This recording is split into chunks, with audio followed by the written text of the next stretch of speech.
नमस्कार दोस्तों, मैं लेकर आ गया हूं आपके लिए 2024 की one of the best vacancies जो कि निकल के आ रही है दिल्ली डिस्ट्रिक्ट कोर्ट से। और ये ऐसी वैकेंसीज है जिसका रिजल्ट निकलने पे आप कहोगे कि यार इसका फॉर्म मैंने क्यों नहीं भरा। अगर आप एक इंग्लिश स्टेनोग्राफर हो तो आपको इस वैकेंसीज को 100% भरना चाहिए, और अगर आपको दिल्ली पोस्टिंग चाहिए तब तो ये वैकेंसीज का फॉर्म 200% भरना चाहिए। और सब कुछ डिस्कस करने के बीच में ही मैं आपको ये भी बताऊंगा कि दो ऐसे सीक्रेट्स जो आप अगर JJA जूनियर जुडिशियल असिस्टेंट के लिए जा रहे हैं तो क्या आपको फॉलो करने हैं, और अगर आप स्टेनोग्राफर पोस्ट जो कि सीनियर PA और PA की पोस्ट पर है इसके लिए जा रहे हैं तो आपको क्या बातें ध्यान रखनी चाहिए। ठीक है, आइए हम इस वीडियो में डिटेल में डिस्कस करते हैं इस एग्जाम के लिए age criteria, eligibility, qualification, syllabus, exam pattern, क्या आपका वर्क प्रोफाइल होगा, क्या आपका प्रमोशन होगा और क्या होगी आपकी इन हैंड सैलरी।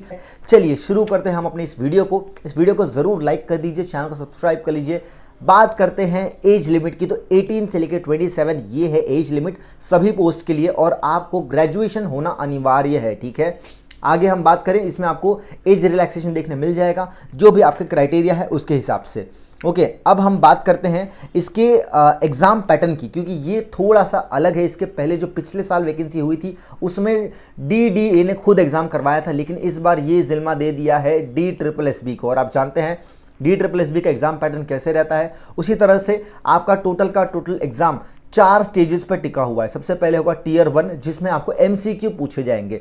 वो MCQ सभी के लिए कॉमन है, हो सकता है कहीं पर MCQ के थोड़ा बहुत नंबर ऊपर नीचे हो जाए, लेकिन 90 मार्क्स का MCQ पूछा जाएगा जिसमें आपके होंगे English, GK and GS 30 number की होगी, 50 नंबर की होगी आपकी इंग्लिश, 20 नंबर की होगी GK एंड करंट अफेयर्स, और 20 नंबर की होगी आपकी रीजनिंग। ठीक है, ये है टोटल 90 मार्क्स। ये क्वालिफाइंग इन नेचर है, इसके मार्क्स आपके नहीं जुड़ेंगे, मेरिट के लिए नहीं क्वालिफाई होगे, लेकिन ये आपको क्वालिफाई करना है। 50% मार्क्स लाना अनिवार्य है UR कैटेगरी के कैंडिडेट्स को। ठीक है, देन ये आपका Tier 1 के बाद में आपका Tier 2 जो होगा वो है डिस्क्रिप्टिव। अब देखो डिस्क्रिप्टिव में कौन आगे बढ़ेगा, जो इंग्लिश से है, इंग्लिश बैकग्राउंड से, क्योंकि इसमें आपको ऐसे लिखना है 30 नंबर के, ग्रामर आएंगे 25 नंबर के, और आपका ट्रांसलेशन होगा मतलब इंग्लिश टू हिंदी या हिंदी टू इंग्लिश ट्रांसलेशन होगा 20 नंबर का। ये है आपका Tier 2, और ये Tier 2 के ही मार्क्स आपके जुड़ने वाले हैं फाइनल मेरिट के लिए, ध्यान रखना इस बात को। ठीक है, फिर आपका होगा Tier 3। अब Tier 3 से होता है गेम। क्या गेम होता है,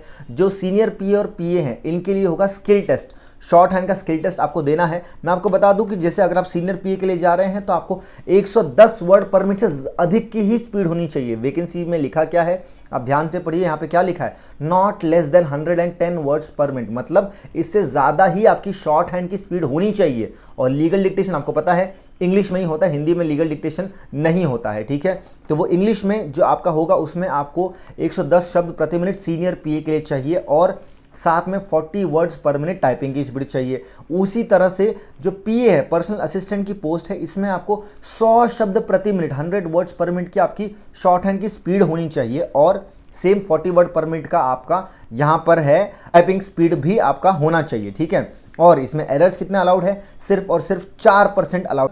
समझ लो 22 मिस्टेक्स आपकी अलाउड है सीनियर PA के लिए, और 20 मिस्टेक्स अलाउड है आपकी PA के लिए, क्योंकि वहाँ पे आपको 550 वर्ड्स बोले जाएंगे, यहाँ पे आपको 500 वर्ड्स बोले जाएंगे। ऑफ कोर्स आपको 2 बार मौका दिया जाएगा शॉर्ट हैंड का स्किल टेस्ट लिखने का, मतलब एक पैसेज होगा फिर दूसरा पैसेज होगा, दोनों ही आपको ट्रांसक्राइब करना है, लेकिन जो सबसे बेस्ट होगा उसी को कंसिडर करेंगे आपको क्वालिफाई करवाने के लिए। ठीक है, ये हो गया आपका skill test for senior PA and PA। लेकिन अगर JJA पोस्ट के लिए जा रहे हैं तो वहाँ पर आपका जो स्किल टेस्ट है वो होगा टाइपिंग पर। ठीक है, और इसके लिए एक बहुत ही ज़बरदस्त मैं तरीका आपको आगे बताने वाला हूँ कि क्या आपको ध्यान देना है। ठीक है, ये चीज़ें ध्यान देना। और देन फाइनली जो आपका Tier 4 आता है वो है इंटरव्यू। अब देखो इंटरव्यू में पिछले बार ये कई बच्चे ने बोला था हम कितना भी अच्छा यहाँ परफॉर्म कर दे हमें इंटरव्यू में निकाल देते हैं, बट इस बार interview is qualifying in nature. 10 number का इंटरव्यू होगा, चाहे 1 नंबर ले आओ, चाहे 2 नंबर, 5, 10 कितने भी नंबर ले आओ, कोई फ़र्क नहीं पड़ता, बस क्वालिफाई करना है आपको उस इंटरव्यू को। ठीक है, क्योंकि मेरिट जो आपकी बनेगी वो डिस्क्रिप्टिव जो आपका Tier 2 है प्लस आपका Tier 4 इंटरव्यू के मार्क्स को जोड़कर आपका डिस्क्रिप्टिव आपका टोटल बनेगा। तो मतलब हुआ क्या, डिस्क्रिप्टिव बहुत ज़रूरी हो गया आपके लिए। ठीक है, यहाँ पर ये चीज़ आपको ध्यान देनी है। अब हम बात करें क्वालिफिकेशन की। ये क्वालिफिकेशन क्या है, तो देखिए सभी के लिए आपको ग्रेजुएट होना अनिवार्य है। ठीक है, 18 से 27 एज लिमिट दी है, लेकिन ग्रेजुएशन होते होते बच्चे के 21 ईयर्स एज हो जाती है, तो वो आई थिंक 21 ही इनको देना चाहिए, बट ठीक है 18 to 27 देते हैं ये लोग। तो ये आपकी एज लिमिट है, प्लस आपको किसी भी चीज़ का सर्टिफिकेट की ज़रूरत नहीं है। जैसे शॉर्ट हैंड अगर आपको आता है, सर्टिफिकेट का ज़रूरत नहीं है। आपको अगर टाइपिंग आती है, नो नीड फॉर सर्टिफिकेट। ना ही आपको कोई कंप्यूटर का सर्टिफिकेट दिखाना है, जो O+ और कई सारे बच्चे दिखाते हैं कि हम लोग O+ किया हुआ है, ये किया वो किया, इसकी ज़रूरत नहीं है। ठीक है, आपको बस वहाँ पे स्किल क्वालिफाई कर लो, वही बहुत बड़ी बात है। ओके, ये हुआ आपके क्वालिफिकेशन की बात। और अब हम बात करते हैं सिलेबस की बात करते हैं। देखिए सिलेबस जो है सिंपल है। इंग्लिश अगर आपका लैंग्वेज है, अगर आप SSC वगैरह या बाकी एग्जाम्स दे रहे हो तो आपकी इंग्लिश बढ़िया होगी ही, और बढ़िया नहीं है तो बढ़िया कर लो, क्योंकि इंग्लिश पर ही पूरा पेपर टिका हुआ है। जो भी इंग्लिश स्टेनोग्राफर से, इसीलिए मैं बोल रहा हूँ ज़रूर भरना फॉर्म को। इंग्लिश स्टेनोग्राफर्स के लिए ये अच्छा हो जाएगा, क्योंकि यहाँ पर आपको MCQ में तो इंग्लिश पूछी ही जाएगी 50 नंबर की, प्लस आपको जो डिस्क्रिप्टिव होगा ना, वहाँ पर भी आपको ऐसे लिखना है। ठीक है, ऐसे का एक टॉपिक दिया जाएगा, 30 नंबर का ऐसे लिखना है, प्लस 25 नंबर की ग्रामर भी पूछी जाएगी, और हिंदी से इंग्लिश, इंग्लिश से हिंदी ट्रांसलेशन भी आपका होने वाला है। दैट इज़ वाई बहुत ज़रूरी हो जाता है कि आपकी इंग्लिश बढ़िया होनी चाहिए इस पेपर को क्वालिफाई करने के लिए। ठीक है, और सिलेबस की बाकी बात करें तो आपको पता है स्टेनोग्राफर्स जो हैं वो खास ध्यान दें कि लीगल में कोई कहीं 100% मैंडेटरी नहीं है कि लीगल डिक्टेशन ही आएगा।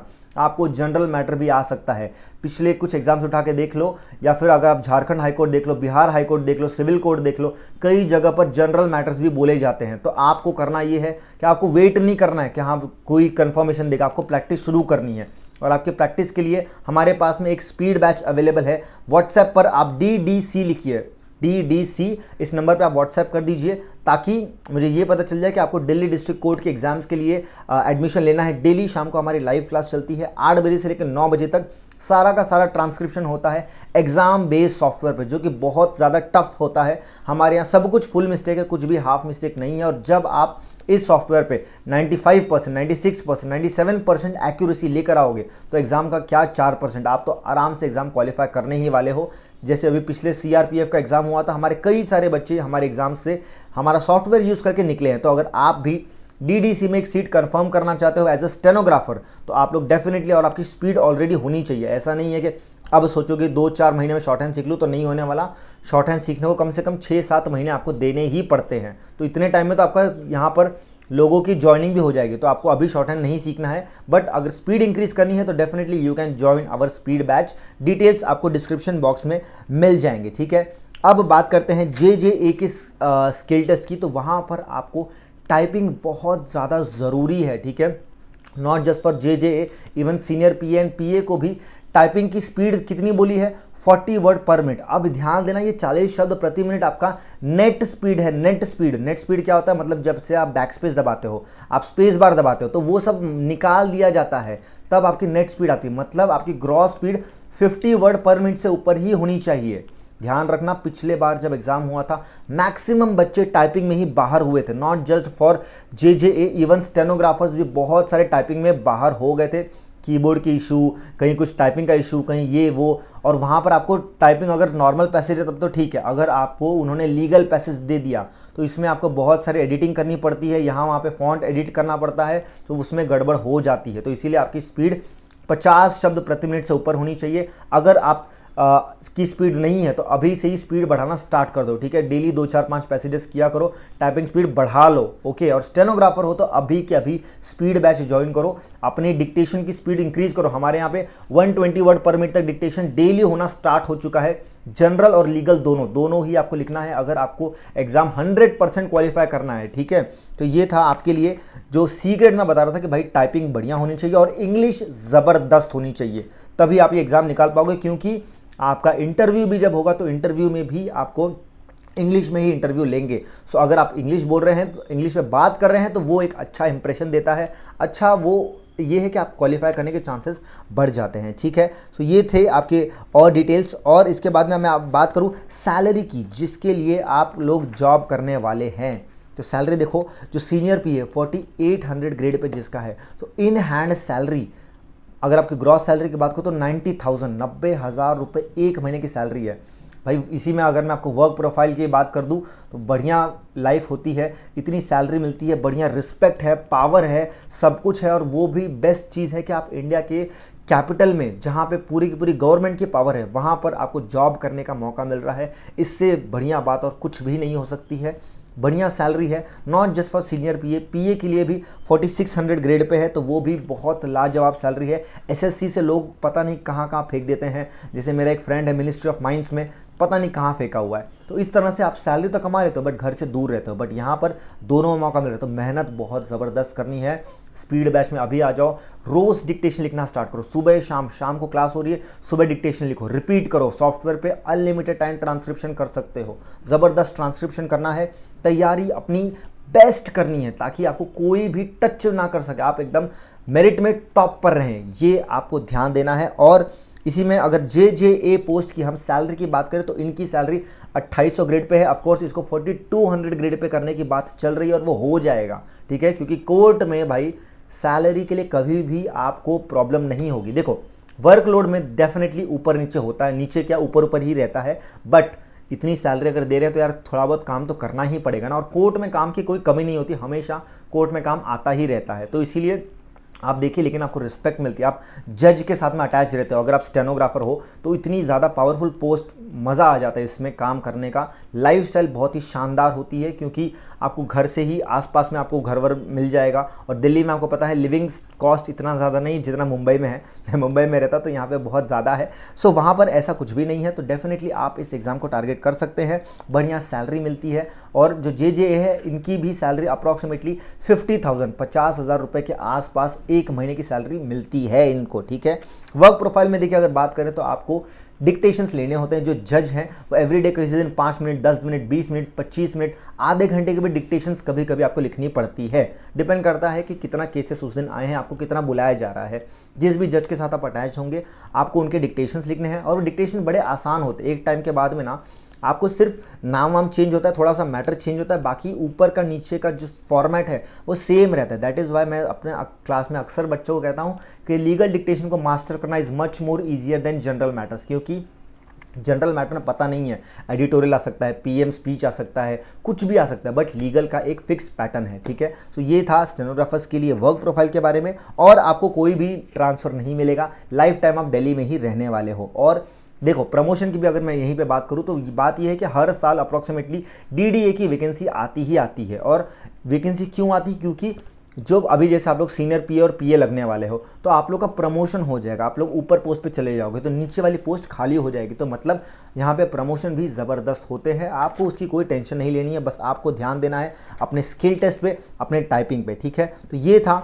हमारा पूरा वीडियो। अगर इस एग्ज़ाम को क्रैक करना है, इंग्लिश ज़बरदस्त करना, स्किल टेस्ट ज़बरदस्त करना, टाइपिंग भाई 50-60 वर्ड पर मिनट आपकी टाइपिंग स्पीड होनी ही चाहिए, ठीक है। और इंग्लिश बहुत बढ़िया होनी चाहिए। आप गूगल पे, यूट्यूब पे, बाकी जगह देख सकते हैं जहाँ पर ये डिस्क्रिप्टिव पेपर की तैयारी स्टार्ट हो चुकी है।